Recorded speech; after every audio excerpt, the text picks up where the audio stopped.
about traditional Labour heartlands, we're talking about our emotional attachment to particular forms of political identity and organisation.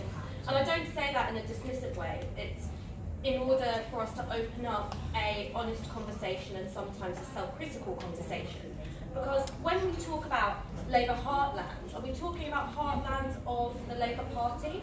If so, why does that not include Hackney or Lewisham or Tottenham, where I grew up, or even parts of Manchester, Liverpool are not included in this conversation? We're talking about Labour heartlands, perhaps in terms of heartlands of the organised Labour movement.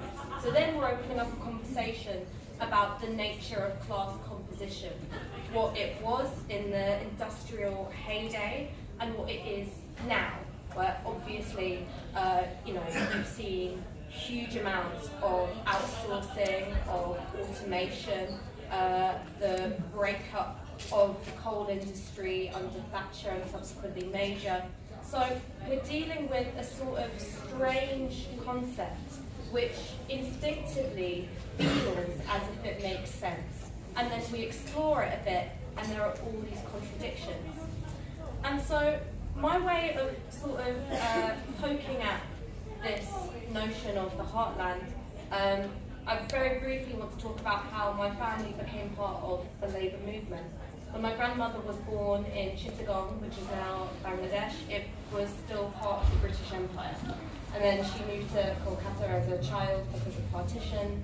And then when she was 17 years old, she first came to this country. She came to fill what was a labour shortage at the time, which was care work as a 17-year-old. She hadn't packed warm enough clothes. She just moved to North London in these sort of flimsy cotton and polyester saris and then thick socks sort of, crammed into her sandals.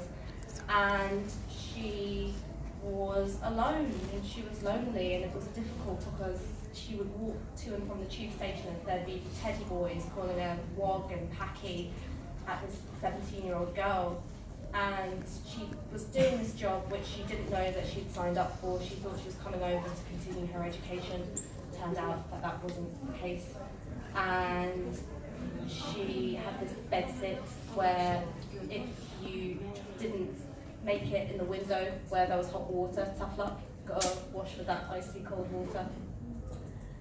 And over time, she became politicised when she was here in this country. She got married to my grandfather, she subsequently divorced my grandfather, and she became part of the trade union movement after she qualified as a social worker. And she didn't just become part of the trade union movement, she became what was part of the black trade union movement at that time when political blackness was the thing. She became an activist, and after my mum grew up a bit, they started working on black and Asian trade union representation. They set up specialist services for domestic violence survivors, particularly those who were from migrant or BAME backgrounds.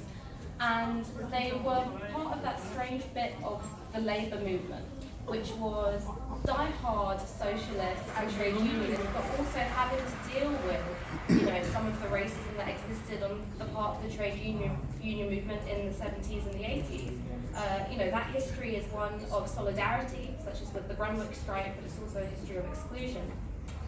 My grandma now is very, very happy being retired, drinking whiskey every day and watching Pointless.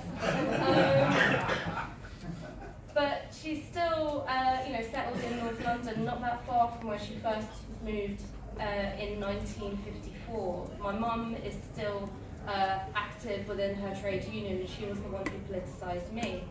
And so when we talk about winning back Labour heartlands, I think of these stories as being part of those heartlands. And the worst thing we can do when we say we need to win these leave voting, currently Conservative held seats, is, I think, to sell out those members of the Labour movement who we've already got with those complicated stories which move across borders, across different eras in the history of the land. And so yeah, that's my little prod at the heartland.